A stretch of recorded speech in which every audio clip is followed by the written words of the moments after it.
of America and to the republic for which it stands, one nation, under God, indivisible, with liberty and justice for all.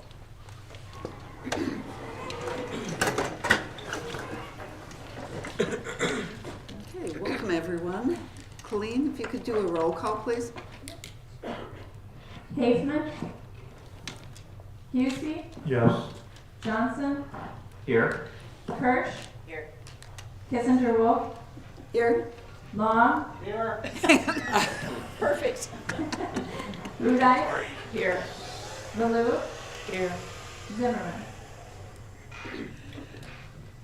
We have a quorum. I'll give you a minute to. Looking for a motion to adopt the agenda as presented. I so move. Baloo. And a second. Johnson, I'll second. Motion made by Baloo, seconded by Johnson. All those in favor? Aye. Opposed? Hearing none, motion carried. Moving on to public comment, item 6. Do we have anyone for public comment? No. Okay. Moving on to item 7, we have a consent agenda items before us. We have approval of the minutes from the regular meeting on March 22nd and the closed session on March 22nd. Approval of invoices from March 9th to April 12th, 2022. Employment contracts and adjustments that are attached, and donations. Any questions on any of the presentations? I'm looking for a motion. So moved. Hughesby and Rudite second. motion made by Hughesby, seconded by Rudai. All those in favor? Aye. Opposed? Hearing none? Motion carried. On the staff reports. Flip a coin. So as you can see at the staff report, April and May, I always like to do a lot of highlights of the different things that are going on with clubs, activities, just because it's that time of the year where a lot of them start to have their culminating types of events. So you have to bear with me because lots of times the results come in at different times than the board reports get sent to you. So if I don't get results in something, I'll definitely include them in the next board report so you can see. So for example, our students in forensics did an excellent job, and even talking to some of them in the hallways, but I'll include the full wrap up of the results in the next board report so you can see that. I don't want to miss anyone with their accomplishments because there were a lot of really good things that group did. So really wanted to also point out that Solon Ensemble had several students that are working towards going on into their state competition in May, so you'll get results at that time as well, but great performances by that group. I did want to highlight that the Dorian Festival, that has been an annual trip for our students involved with choir, did actually occur this year. So it was scheduled for, I don't remember the first day, January, I think, something like that, and it was postponed, and they weren't sure if they were going to be able to reschedule what they did. And so I included just a comment that Mr. Colburn provided for the board report, but that's always been a really excellent experience for our students, being able to travel out of state and get into a college setting and work with clinicians and other musicians from around the states in that environment. And as always, it was a great experience for them. They're really happy to be back involved with that large ensemble again and being able to take those skills and friendships back away with them. Another piece that returned was the Nicolay Competition Day, and so that just occurred, and I've been told that our group of students provided excellent energy at all the different competitions and award ceremonies, and the kids came off the bus with a lot of goodie bags and winnings from the different placings and big trophies and things like that, so I'll include some of those details coming back, but that's just something that we're always, again, very appreciative of with Nicolay. I know they put a lot of time and energy into creating those different academic competitions, and they have, we had over 30 kids involved in these different settings, everywhere from welding, criminal justice. I listed some of them in the board report, but it's just a great experience, and it's not just the competition, with all these different environments that we're talking about. It's also being around other students that have the same interests they do, and I think that's probably some of the most, a lot of stories talking about the other students that they meet from other schools that they were competing against and getting associated with. And I think it's good for our kids to see that you know, it's bigger than just them here in Tomahawk. There's people just like them that have those same interests and passions working on, you know, advancing their futures in those areas. So thank you again for Nicolay to start that competition up again, because that was another event that we had missed in the past because of COVID. So it was great to see that. Again, another annual, it's becoming an annual event, is a group of kids going to nationals for FCCLA. So I can give you more details on their competition itself that they'll be competing in, but that'll be this summer, and I know that they'll start their efforts of arranging for funds and planning and things like that for getting up to San Diego later this summer. But I know that group has advanced more than once, and they just do a really great job with the different competitions that they're in. So, you know, I always like to also remind the advisors that they play a big part in that too. Our kids put in the energy and work, but they need the guidance of their advisors to help them sort through all that. So really appreciate their work that they're putting into those different events. So, like I said, there'll be a lot more coming here, especially in the rest of April and going into May. But any questions on these items that I put forth?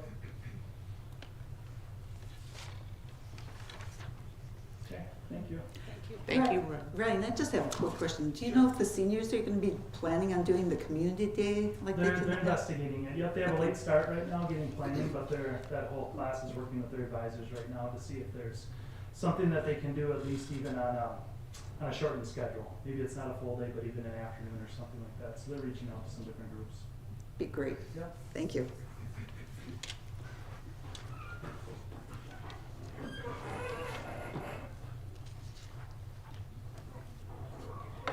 For the elementary, I put together some of the upcoming events. We have 5th grade DARE graduation coming up at the end of this month. Mrs. Anderson has started working on Red, White, and Blue Day. That's May 26th, so we're happy that we're able to celebrate that again.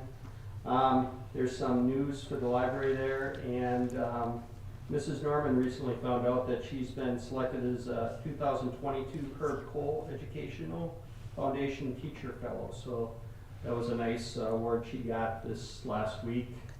And Mrs. Tracy was also recognized by Lincoln County retired teachers for the games in math that she does. So she got a nice award there too. So we had a very good week last week with the referendum passing. Do you have any questions for me? I do, Guy. There'll be a press release, like say in the paper or on WJJQ about the coal I believe recipient? so. I believe that they do have one. We just got the paperwork this last week, so I'm not sure what they put out, but I believe they have a press release they put out, but I'll look into that too. Oh, Make I sure. just like to see them recognized Oh. publicly and, Yeah. Yeah, I'll Let check in folks to know. make sure that they do have something. yeah, I believe that, because both of those are quite an accomplishment. Yes, we're very And it's happy with that. putting good news out there in the community too, Right. so, thank you, Guy. Yeah. I have a question for you. You said on April 12th here, you got a trauma-sensitive school committee meeting. Can you tell me a little bit more? I know what trauma-sensitive is, but can you tell me what this committee does or what it's all about? Well, in the past, this committee has put out, they've supplied the teachers with information at the elementary about what things to keep in mind for trauma when students experience trauma. You know, so they put out information for the staff. We talk about it at usually one staff meeting. We have some tips about trauma, being trauma sensitive. Right now, we're reading a book and talking through that. And then we put out, that's again where we find some of the information we put out to our staff, our elementary staff, about what to be aware of when students are experiencing trauma. I can't think of the book we're reading right now. Well, we're You're doing reading a book. We're reading a book together and discussing it and Okay. talking with the staff about some ideas for dealing with students that have experienced trauma. Okay, thank you. Do you work with the school resource officer with that too? Are they involved or no? No, Not really? Okay. he hasn't come into our meetings. I Okay. mean, there's been a couple staff meetings he's been at and Mhm. been talking about trauma, but he wasn't really he's not part of our committee. Okay.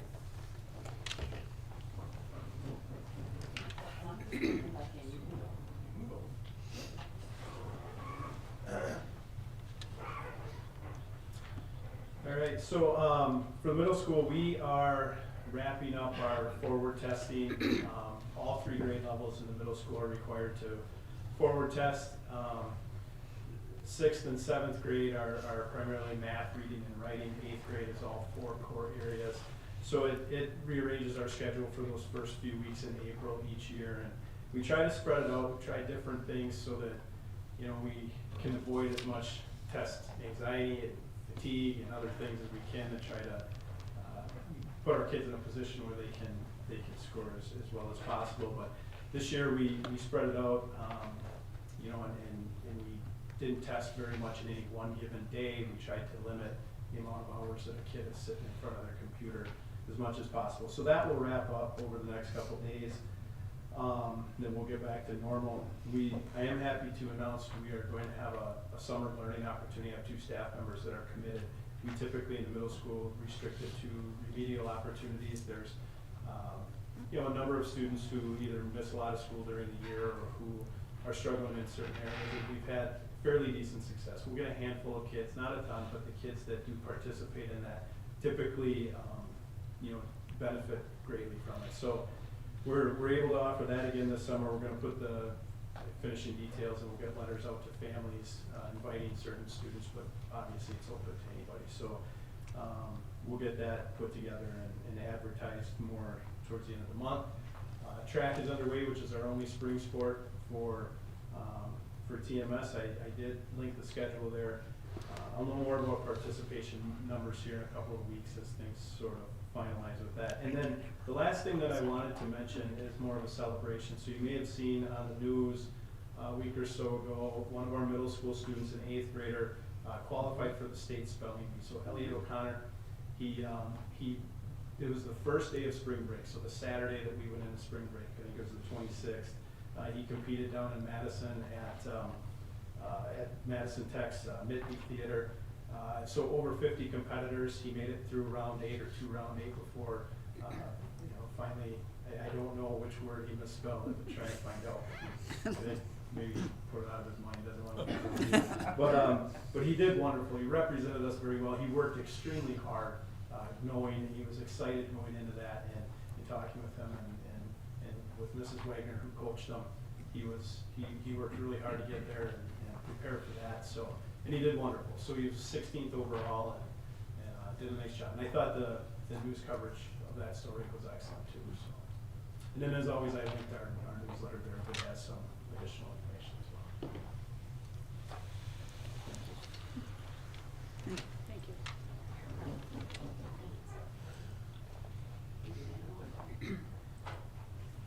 So I was gonna hand out my second thing, but I just want one area in special ed and people services that we've been working on is we were asked by CISA 9, each CISA in the state was asked to identify a district that they felt was ready for the implementation stage, working on the area of explicit reading instruction and along with development of IEPs and how to work in a collaborative structure.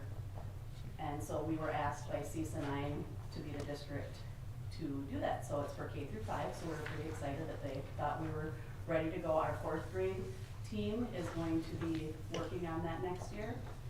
So Kelly Tollefson, part of our 4th grade team, Kelly Tollefson, Chelsea Googles, and Courtney Sennett are going to be our district internal coaches, along with Mr. Seckler and I. So we have to go to a training in July and August, or June, and then once each month there's 8 sessions where we meet with Anita Archer, who is an expert in this explicit instruction, so it ties into our ESSER plan for addressing our reading skills and improving those scores. So, and it also ties into our continuous improvement work that we've been working on with CISA as an administrative team. So we're pretty excited that they thought we were ready to do that, and it continues to work on those collaborative structures so that students are all of our students rather than SPED students or regular ed students. So it's pretty, that's nice to have. And then the next thing that we've been working on is addressing some of our behavioral needs. So something that we hear from staff frequently as it ties into our whole student and staff retention and teaching and learning is that behaviors are on the rise. and concerns with that. And it's not just Tomahawk, it's all over, it's a problem statewide, nationwide, behaviors are increasing. Is it because of how kids are now? Is it because of COVID? You know, it's tough to tell the root cause, but we've started looking at some of our data to identify how we can support our students and staff through positive interventions and while aligning with our strategic plan. And really looking at how we support those students and then how we determine the allocation of our resources to better meet those needs, not through new funding, but realigning on, based on data, how we're gonna meet that challenge. So we know that there's weaknesses and areas where we can build in our universal supports in classrooms, and as well as our tier 3 interventions where we're providing individual student support. So on the back side of this, there's some data just showing our major and minor data. So a major is a significant incident that involves like fighting, endangering others, abuse of language, inappropriate behavior. I have listed examples on there, whereas minors would be like defiance, off-task behavior, disrespect, those type of things. So if you look at our middle school right now, our majors went from 53 to 89 and minors from 52 to 211. Now, remember that last year, because of COVID, they were cohorted, so there was those A-B sections for a lot of the year, so that might impact that data. But our elementary, they were here most of the year for 4 or 5 days.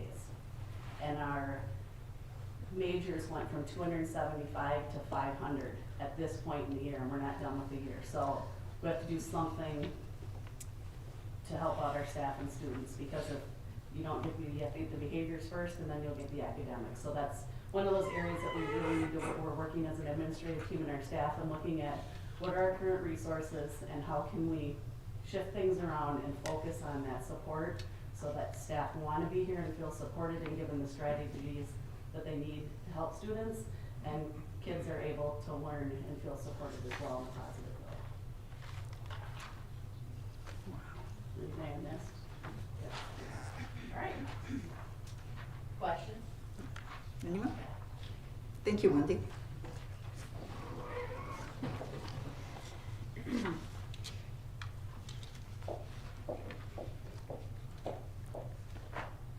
Good evening, everyone. Just a few highlights to share from teaching and learning. You know, it is assessment season, and as Wendell mentioned, we are working through the process of finishing up the forward exam at the middle school and the elementary. We will then, once we get that data back in the fall, we will use that data just like we do in the past when we look at our other district data to measure and celebrate growth with students, and then look what additional needs our students have in terms of skill gaps in the areas of reading and math and science and social studies. Soon we will start the ACT Aspire and forward testing at high school.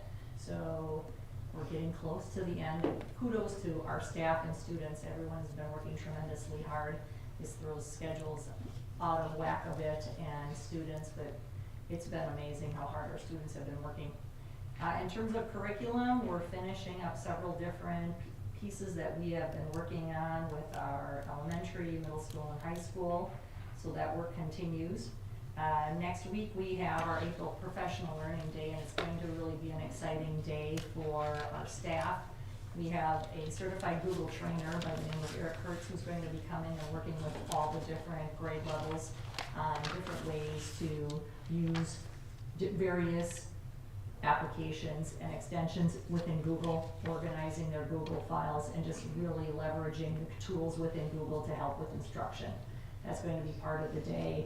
There's also going to be some English and language arts work that's happening at the elementary and work within our learning management system. So lots of really neat things happening. And one final celebration, it's Paula Norman Night. And if you weren't aware, Paula Norman has been working very hard the past couple of years to get her library certification. And she was working through CISA 9 and also through the district in a 3-year process where she attended classes and then also gathered a huge amount of artifacts in a portfolio, and she submitted it and she was approved. So that allows her now to have her library media license. So we're very thrilled that we have her. She always has a ton of great ideas and enthusiasm, so kudos to Paula. Any questions for me? Thank you, Julie. Thanks. Stacy or Joe? Stacy, did you have? I don't have anything to add. Okay. Just a few things I'd like to comment on. I did indicate in the memo that I wrote to the board in regard to the health insurance rates for next year. And I had mentioned this probably several meetings ago as well, but at that time we just had a preliminary indication.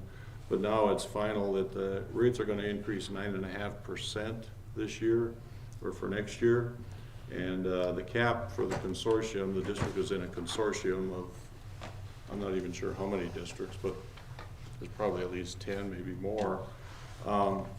Anyway, in a consortium, so the group is all, put together for this purpose. The max, it could have been raised this year, was 10%, but they did manage to keep it down to 9.5%. So we have the paperwork here to sign off on, and so that's what we plan on doing, of course. And based upon information we received from, the consortium people, is that some districts that are not in a group like this were getting as high as 20% increases. So where they go from there, who knows? Maybe then they have to shop around. But certainly the consortium is the place to be at this point, and it's a good thing for the districts that are in that overall. Dental did not increase at all for 22-23, nor did life insurance. So those particular plans stayed as they currently are. Several meetings ago, Arlen was in to talk about the roofing needs of the district. So he plans on going forward with some of that roof repair. In the dollar amount, it was just a little over $200,000 worth of roof repair that would be done this coming year. And so again, that's a list of things that the board had approved previously. So we plan on just going forward with that. There was a gas leak over by the middle school, the greenhouse area. I don't know if you're familiar with that particular area. It was discovered when we're going to put the greenhouse back in operation, and they did discover a gas leak. It may have happened when that septic system was repaired, or when they dug further. It's my understanding that they actually came across some deteriorated piping. So they were able to catch it and turn it off and everything, and now there's going to be, of course, a repair done, but that potentially was an issue a couple weeks ago, but it was caught in time and taken care of. Food service, the Taher is still looking for someone to manage the food service department. There was a person that was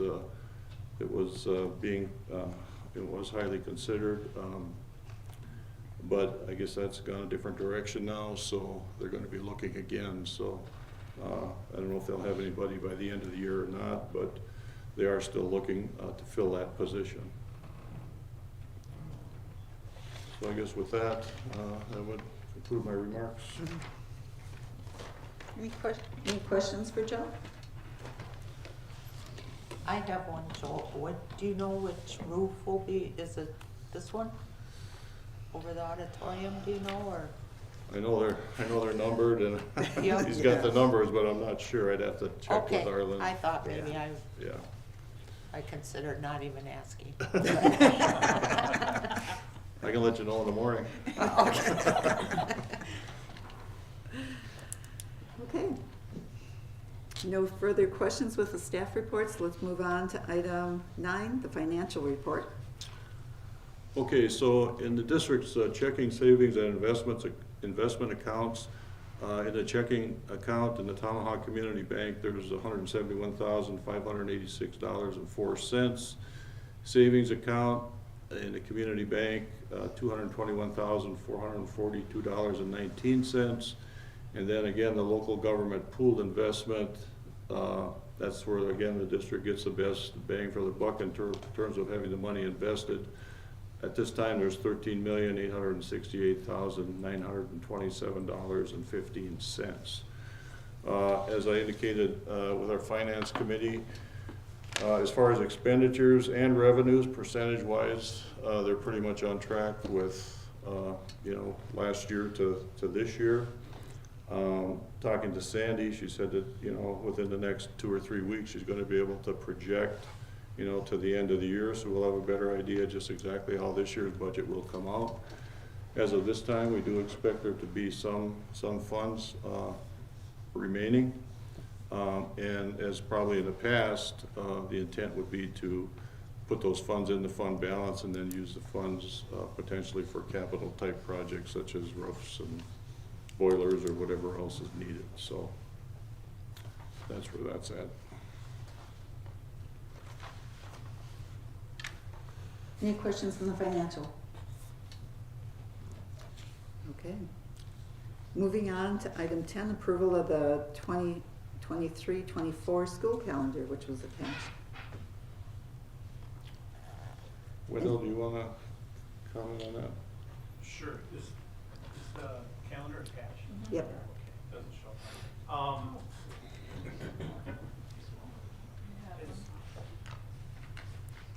Is there any questions about the calendar? There was a couple of things, as I went through and looked at it, the way the year fell out.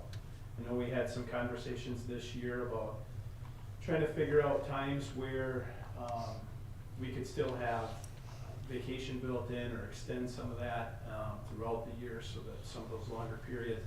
With this calendar, we were able to give the entire week off around Thanksgiving, shuffle some things around so we kept some of those other breaks throughout the year, and we still end in the first week of June. So, we were able to accomplish a few of the goals that we had this year for that calendar.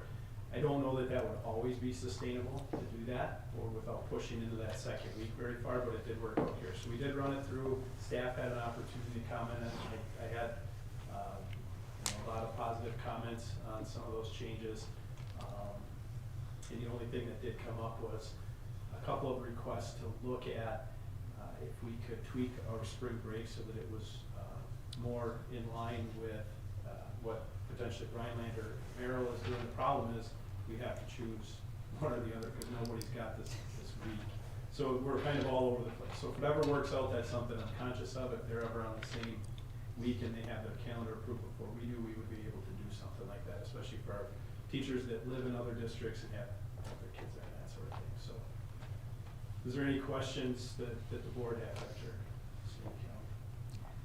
I just noticed that there's like 7 days of school after graduation. At one point, and this is a while ago, they were talking about not having such a big gap because it affects the classrooms. And when you have students mixed with the juniors and seniors. That would be and with that is one of the only things we would either end right away that first week in June and we wouldn't have as big of a gap. Mm-hmm. That was kind of the trade-off going back and having that extra vacation time built in throughout the year.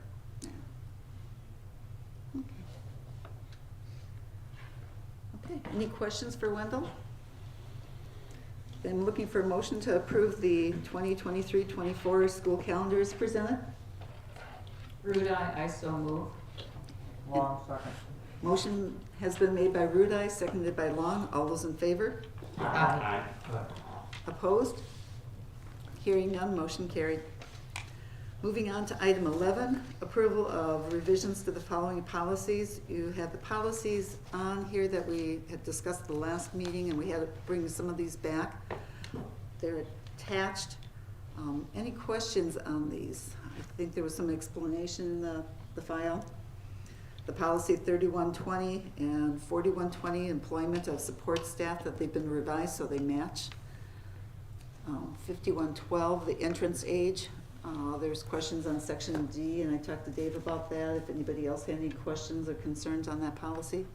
And then food service, there was basically a policy on there that we didn't have in place, and it was relating to vending machines, and we don't we didn't feel that was a need for a policy on vending machines. That was covered in there. Those were some of the questions. Any concerns after looking at that?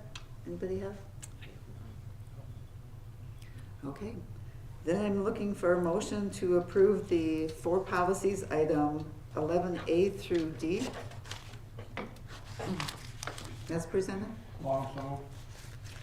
Blue second? Motion's been made by Long, seconded by Blue. All those in favor? Aye. Opposed? Hearing none, motion carried. Item 12, school board member orientation. Congratulations to the new board members that we'll have. Dick, for that you will be staying on with us, and Ann Swente and Bob Scuball.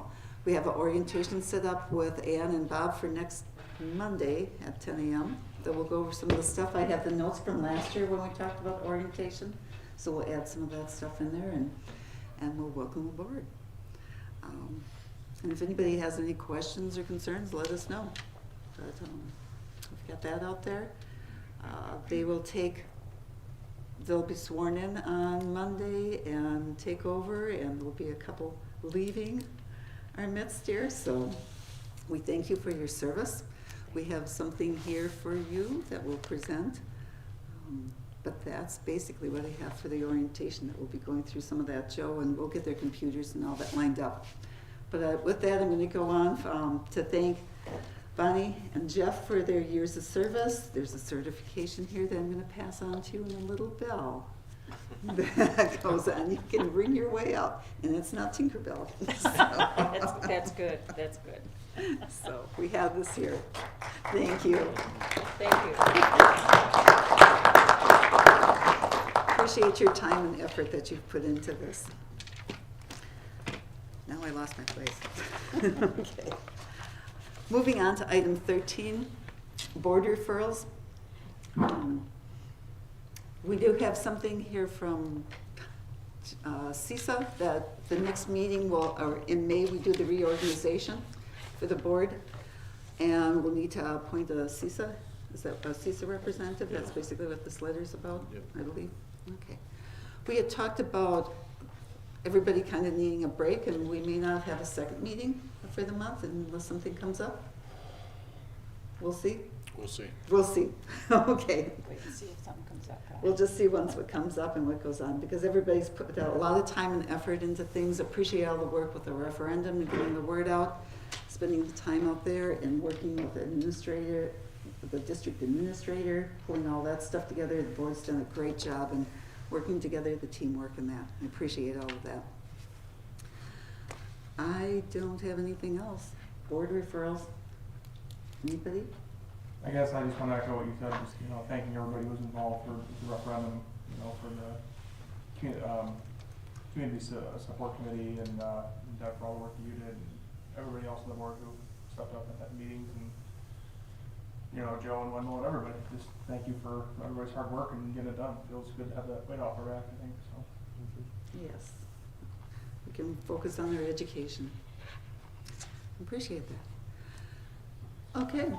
Then we move on to item 14, going into closed session to discuss individual employment compensation pursuant to Wisconsin statutes 1985, parentheses 1, parentheses C, considering employment, promotion, compensation, or performance evaluation data of any public employee over which the governmental body has jurisdiction or exercises responsibility. Looking for a motion to go into closed session. Long. Motion's been made by Long. Second. Seconded by Kirsch. Roll call vote, please, Colleen. Long, Yes. Kirsch, Yes.